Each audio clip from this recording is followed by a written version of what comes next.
నమస్తే మాలీడన్ న్యూస్ కి స్వాగతం. ఆంధ్ర రాష్ట్రంలో జర్నలిస్టుల యొక్క ప్రధాన 14 సమస్యల పరిష్కారానికి చలో విజయవాడలో భాగంగా ఇందిరాగాంధీ మున్సిపల్ స్టేడియం దగ్గర నుండి తుమ్మలపల్లె కళాక్షేత్రం వరకు తమ యొక్క సమస్యలు పరిష్కరించాలంటూ నినాదాలతో ఏపీడబ్ల్యూజేఎఫ్ రాష్ట్ర ప్రధాన కార్యదర్శి జి ఆంజనేయులు అధ్యక్షతన భారీ ర్యాలీ నిర్వహించారు. అనంతరం తుమ్మలపల్లి కళాక్షేత్రంలో నిర్వహించిన సభకు సమాచార శాఖ మంత్రి కొలుసు పార్థసారథి ముఖ్య అతిథిగా విచ్చేసి ఉన్నారు. ఈ సందర్భంగా ఆయన మాట్లాడుతూ మీ యొక్క సమస్యలను సంబంధించిన అధికారులతో పరిశీలించి తగిన న్యాయం చేస్తామని తెలిపారు.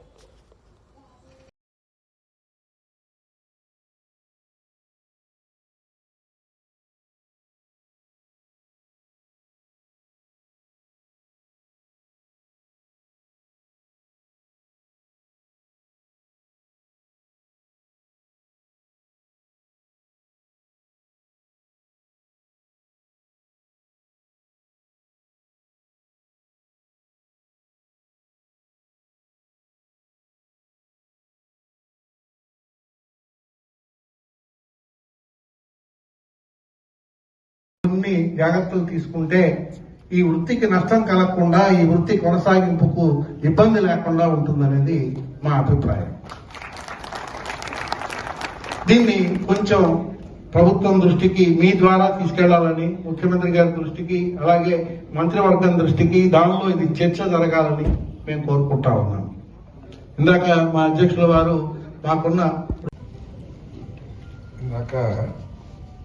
ఆంజనేయ గారు మాట్లాడుతూ మేము కోరిన వెంటనే మంత్రి గారు వచ్చారని చెప్పారు. నేను మీరు కోరిన వెంటనే కాదు, మీలో ఒకటిగా భావించి వచ్చారని చెప్పేసి సడన్గా మనం చేస్తాం.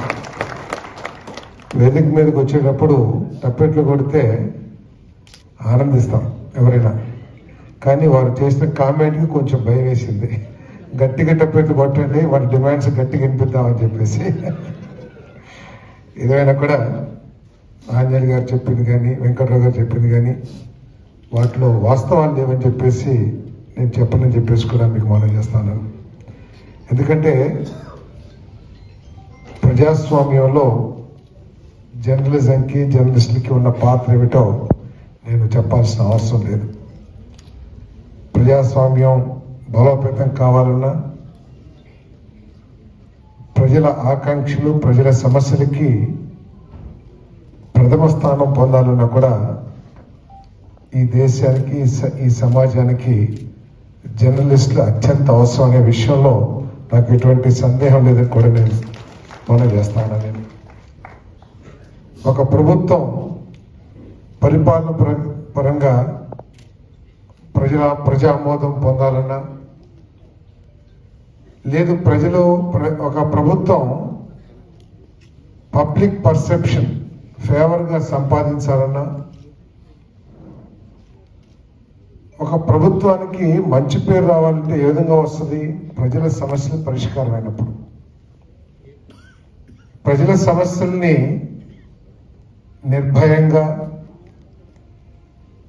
వివక్షరహితంగా ప్రభుత్వం దృష్టికి తీసుకురాగలిగిన మాధ్యమం మీడియా. కాబట్టి మిమ్మల్ని ఈ ప్రభుత్వం ఎప్పటికీ విస్మరించదు, నిర్లక్ష్యం కూడా చేయదని చెప్పేసి మనం చేస్తాం. మీ సమస్యలు ఈ ప్రభుత్వానికి అత్యంత ఇంపార్టెంట్ అనే విషయాన్ని కూడా ఈ సందర్భంగా తెలియజేస్తాను. మా ముఖ్యమంత్రి గారు కూడా ఐఎన్పిఆర్ రివ్యూ మీటింగ్లో కానివ్వండి, సందర్భం వచ్చినప్పుడల్లా కూడా జర్నలిస్టుల సమస్యల్ని పరిష్కరిస్తానికి మీరు కృషి చేయాలి, వారికి ఎటువంటి సమస్యలు ఉన్నా కూడా మీరు స్పందించాలని చెప్పారు తప్పితే ఏ రోజు కూడా వేరుగా మాట్లాడలేదని చెప్పేసి మీదకి శివనికి మనం చేస్తాను. మరి ఈరోజు అజయ్ గారు మాట్లాడుతూ మరి చాలా రాష్ట్రాల్లో సంక్షేమ కార్యక్రమాలు, ప్రత్యేకంగా జర్నలిస్టులకు సంబంధించి సంక్షేమ కార్యక్రమాలు చేస్తా ఉన్నారు, మన రాష్ట్రంలో ఏమీ చేస్తలేదు అనే ఒక మాట మాట్లాడారు. కానీ నేను చెప్పదలుచుకుంది ఏమిటంటే, దేశంలో అన్ని రాష్ట్రాల కంటే కూడా సంక్షేమ కార్యక్రమం పెద్ద ఎత్తున చేస్తున్న ప్రభుత్వం ఈ కూటమి ప్రభుత్వం అని చెప్పేసి చెప్పక తప్పదని చెప్పేసి మీకు మనం చేస్తున్నాను. ప్రజలకు ఇచ్చే పెన్షన్స్ కానివ్వండి, ప్రజలకు ఇచ్చే సంక్షేమ కార్యక్రమాలు ఏదైతే ఉన్నాయో, ఉదాహరణకి ఒకటి మీకు తెలిసినవి అని నేను చెప్పక్కర్లేదు, కానీ సందర్భం వచ్చింది కాబట్టి చెప్పాలని భావిస్తా ఉన్నాను నేను. అంటే ఇతర రాష్ట్రాలతో పోల్చారు కాబట్టి, మన రాష్ట్రం కంటే ఆర్థికంగా, వైశాల్యపరంగా అన్ని విధాలు కూడా బలమైన రాష్ట్రాలు ప్రజలకు ఇస్తున్న పెన్షన్ కేవలం 600 నుంచి 1000 రూపాయలు, ఒక్క తెలంగాణ తప్పితే. మహారాష్ట్ర తీసుకోండి, కర్ణాటక తీసుకోండి, ఉత్తరప్రదేశ్ తీసుకోండి, తమిళనాడు తీసుకోండి, ఏ రాష్ట్రాన్ని తీసుకోండి. మీరు మాట్లాడినప్పుడు మీ సమస్యని కూడా చెప్పారు. దాంట్లో ఏంటంటే ఇతర రాష్ట్రాలతో పోల్చారు కాబట్టి చెప్పాల్సిన బాధ్యత నాకు ఉంటుంది. కాబట్టి కొంచెం మీరు చెప్పిందంతా కూడా నేను విన్నాను. నేను చెప్పేది కూడా మీకు అవసరమైందే తీసుకోండి, అవసరం లేనిది పక్కన పడేసేయండి. కానీ నేను చెప్పాల్సిన బాధ్యత నాకు ఉందని చెప్పేసి మనం చేస్తాను. ఏ రాష్ట్రం కూడా ఇవ్వనంత పెన్షన్ సంవత్సరానికి 33,000 కోట్ల రూపాయలు ఇస్తుందని చెప్పేసి కూడా మీకు మనం చేస్తాను. కాకపోతే మరి జర్నలిస్టులకు సంబంధించిన ఏదైతే సమస్యలు ఉన్నాయో మరి వాటిని పరిష్కరించాల్సిన బాధ్యత ప్రభుత్వం మీద ఉంది. తప్పకుండా వాటిని కొన్ని ఆర్థిక సమస్యల మూలంగా కొన్ని నిర్ణయాలు వెంటనే తీసుకోలేకపోతున్నామో, కానీ బట్ ఈ ప్రభుత్వం, కూటమి ప్రభుత్వం ఎప్పుడూ కూడా అనుకూలంగానే ఉంటుందని చెప్పేసి మీకు సవినయంగా తెలియజేస్తామని చెప్పారు. జర్నలిస్ట్కి రాజకీయ అభిప్రాయం ఏముండదు, ఓటు వేసేటప్పుడు మాత్రమే రాజకీయ అభిప్రాయం ఉంటుందని చెప్పేసి, అది ఎంతవరకు సబబో ఎంతవరకు వాస్తవమో ఆంజనేయులు గారికి, వెంకట్రావు గారి విచక్షణకి నేను వదిలేస్తానని చెప్పేసుకొని మనం చేస్తాను. నేను ఇప్పుడు సమస్య ఏంటంటే ఈ సోషల్ మీడియా, యూట్యూబ్ ఇవన్నీ కూడా వచ్చిన తర్వాత అబద్ధాలు ఎక్కువ అవటం మూలంగా ఈ జర్నలిజం మీద కూడా కొంత నెగిటివ్ ఒపీనియన్ అన్ని వర్గాల్లో కూడా వస్తుందని చెప్పేసి మీకు మనం చేస్తాను. నేను మీరు ప్రభుత్వాన్ని విమర్శించడం, క్షేత్రస్థాయిలో జరుగుతున్న సమస్యల్ని తీసుకురావడం, వీటన్నిటికీ ప్రభుత్వానికి ఎటువంటి అభ్యంతరం లేదు, వాటిని ఆహ్వానిస్తాం కూడా. ఇప్పుడు ఎక్కడో ఈరోజు రాష్ట్రంలో ప్రతిపక్షం అసెంబ్లీలో లేకపోయినా కూడా మీరు ఏదైతే వార్తలు అందిస్తా ఉన్నారో, నెగిటివ్ కానివ్వండి లేకపోతే సమస్యలు కానివ్వండి, వాటన్నిటినీ కూడా మేము స్వీకరిస్తున్నాం, ఆహ్వానిస్తున్నాం కూడా. వాటి మీద ముఖ్యమంత్రి గారు కానీ, సంబంధిత మంత్రులు కానీ, అధికారులు కానీ వాళ్ళందరూ కూడా స్పందించి చర్యలు తీసుకోవడానికి ప్రయత్నం చేస్తామని చెప్పేసుకొని ఈ సందర్భంగా తెలియజేస్తాను నేను.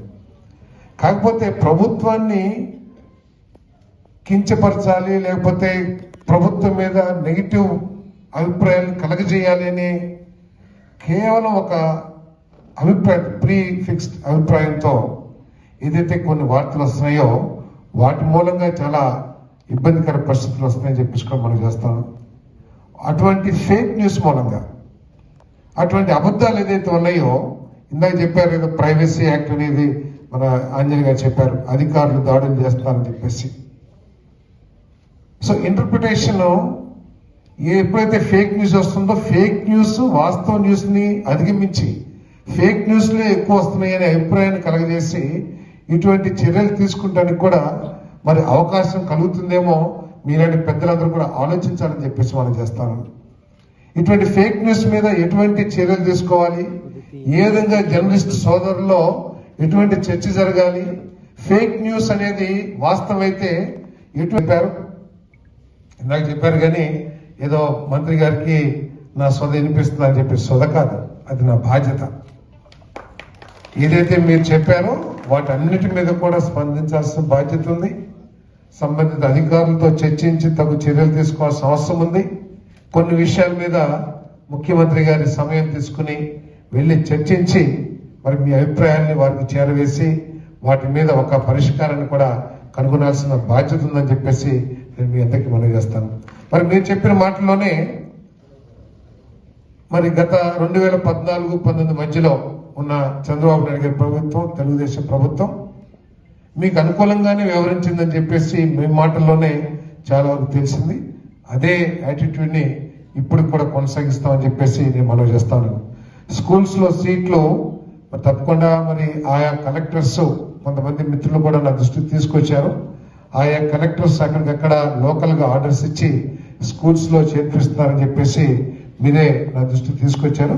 దీన్ని రాష్ట్ర వ్యాప్తంగా, ఎందుకంటే మన తల్లికి వందనం పేరు మీద కానీ ఈ ఏదైతే ఎడ్యుకేషన్ ఫీజు అటువంటి స్కీమ్స్ ఉన్నాయి కాబట్టి ప్రత్యేకంగా ఏ విధంగా కావాలో మీతో ఒకసారి చర్చించి నేను సంబంధిత హ్యూమన్ రిసోర్సెస్ మినిస్టర్ గారికి, ఎడ్యుకేషన్ మినిస్టర్ గారి దృష్టికి కూడా తీసుకెళ్తాను.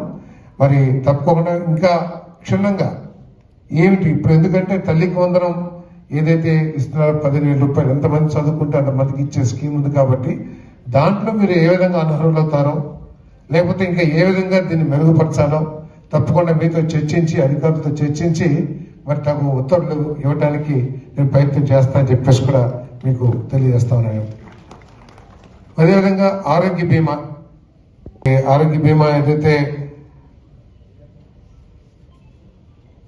గ్యాప్ వస్తుందని చెప్పారు, అంటే మార్చికి ఆ స్కీమ్ అయిపోతే ఆ పాలసీ కొంత ఆలస్యం వస్తుందని చెప్పారు. తప్పకుండా దానివల్ల ఏదైతే ఆశించామో, ఏ లక్ష్యం అయితే ఆశించామో ఆ లక్ష్యాన్ని నెరవేరదు కాబట్టి తప్పకోకుండా గ్యాప్ రాకోకుండా నేను చూస్తానని చెప్పేసి సభాముఖంగా నేను మీ అందరికీ హామీ ఇస్తున్నానని చెప్పేసి మనం చేస్తాను. అదొక కంటిన్యూస్ ప్రాసెస్ గా ఏదైతే బీమా సౌకర్యం ఉందో ఆ సౌకర్యాన్ని ఎక్కడ మధ్యలో గ్యాప్ రాకోకుండా కంటిన్యూగా మీకు ఆ పాలసీ మీకు లభించేటట్లు చేస్తానని చెప్పేసి కూడా నేను మనవి చేస్తాను.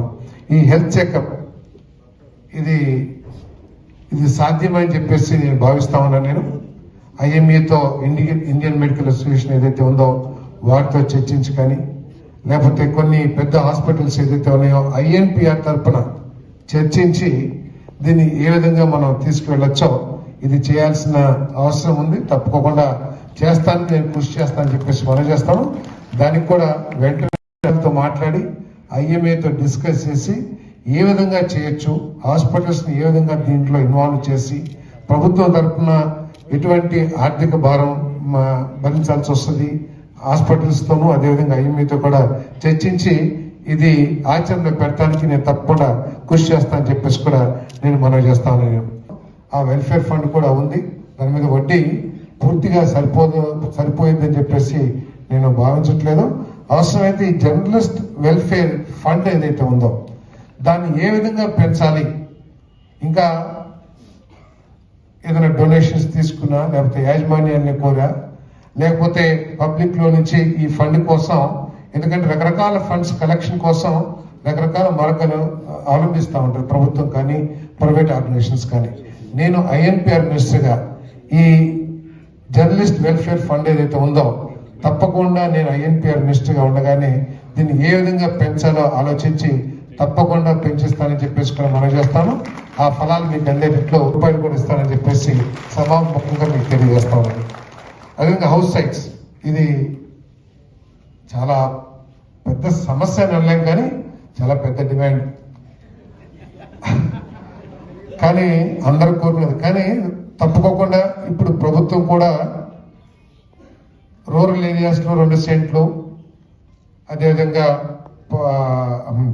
అర్బన్ ఏరియాలో 2 సెంట్లు పట్టుదలతో ఈ ప్రభుత్వం ఉంది. సో దాంట్లో మనల్ని ఎందుకు చేర్చకూడదు అనేది ఆలోచించాల్సిన అవసరం ఉంది. మరి మీరు ఏమన్నా ప్రత్యేకంగా కోరుకుంటున్నారా? ప్రత్యేకమైన కాలేజ్ సరే అమరావతి వరకు లేదా అర్బన్ ఏరియాస్ లో ఏదైతే ఉంటుందో దాన్ని కూడా సపరేట్ గా చూద్దాం. కానీ అర్బన్ ఏరియాస్ లో కూడా ప్రభుత్వం హౌసింగ్ స్కీమ్ చేస్తుంది కాబట్టి దాంట్లో మిమ్మల్ని ఇంక్లూడ్ చేస్తానికి ఉన్న సమస్య ఏమిటో మరి ఆలోచించాలి. తప్పకుండా మీలో ఒక 10 మందితో కూర్చుని మా హౌసింగ్ డిపార్ట్మెంట్ అధికారులతో కూడా మాట్లాడి ప్రభుత్వం ఏదైతే ఆలోచన చేస్తుందో అందరికీ హౌస్ సైట్స్ అండ్ హౌసెస్ అని ఏదైతే ఆలోచిస్తుందో దాంట్లో మిమ్మల్ని ఏ విధంగా చేయొచ్చు, దానికి అభ్యంతరం ఉంటుందా అంజలి గారు? ఉండదు కదా, ఉండదు. కాబట్టి తప్పకుండా ముఖ్యమంత్రి గారితో నేను మాట్లాడైనా సరే లోకేష్ గారితో చర్చించి మా స్కీమ్స్ హౌసింగ్ స్కీమ్ ఏదైతే ఉందో 3 సెంట్లు 2 సెంట్లు దాంట్లో మిమ్మల్ని తప్పకుండా మీకు కూడా లబ్ధి చేకూరే విధంగా నేను ప్రయత్నం చేస్తాను. జర్నలిస్ట్కి ఇళ్ల స్థలాల విషయంలో కానివ్వండి, లేదు తక్కువ ధరతో సబ్సిడైజ్ ప్రైజెస్ మీద ఈ గృహ వసతి కల్పిస్తున్నా కానీ ఎప్పుడు వ్యతిరేకంగా లేదని చెప్పేసి మీకు మనం చేస్తాను. గతంలో జీవోలు ఇచ్చిన లేదు టిడ్కోలో మీకు ఇల్లు శాంక్షన్ చేస్తానికి 100 కోట్ల రూపాయలని INPR డిపార్ట్మెంట్ కి ట్రాన్స్ఫర్ చేసిన లేదు హ్యాపీనెస్ లో మీకు సబ్సిడైజ్డ్ ప్రైజెస్ తో ఇల్లు కేటాయించాలని నిర్ణయం తీసుకున్నా అదంతా కూడా జర్నలిస్టు సోదరులకి తోడుగా ఉండాలనే ఆలోచనతో నేను చెప్పేసి కూడా మనవి చేస్తాను. విధానం అని చెప్పేసి కూడా మీకు మనవి చేస్తాను.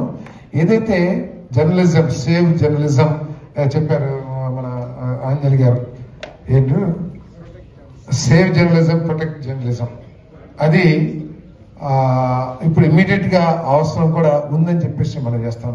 ఎందుకు రాజకీయాల్లోకి వచ్చినప్పుడు విలేకరులకు ఎటువంటి గౌరవం ఉండేది, విలేకరులు ఏ విధంగా మా పట్ల వ్యవహరించేవాళ్ళు, లేదా విలేకరులు ఏ విధంగా వార్తల్ని రాసేవాళ్ళు, రాసే ముందు దాని మీద నిజ నిజాలు తెలుసుకుంటానికి ఏ విధంగా ప్రయత్నం చేసి రాసేది జర్నలిస్ట్ యొక్క ఇష్టం, దాంట్లో మేము చెప్పినట్టు రాయాలనేది మా భావన కాదు. కాబట్టి ముందు రాసే ముందు ఏ విధంగా తెలుసుకునేది మేము కొత్తగా రాజకీయాల్లోకి వచ్చినప్పుడు ఉన్న పరిస్థితికి పద్ధతికి ఈ రోజు వార్తలు రాస్తున్న విధానానికి కానివ్వండి, లేకపోతే ఏది పడితే అది రాయటానికి దాంట్లో 25% అబద్ధాలు ఫేక్ న్యూస్ ఉండొచ్చు, కానీ ఆ ఫేక్ న్యూసే ఎక్కువగా వాస్తవాల కంటే కూడా నిజాల కంటే కూడా ఎక్కువగా అవుతాం.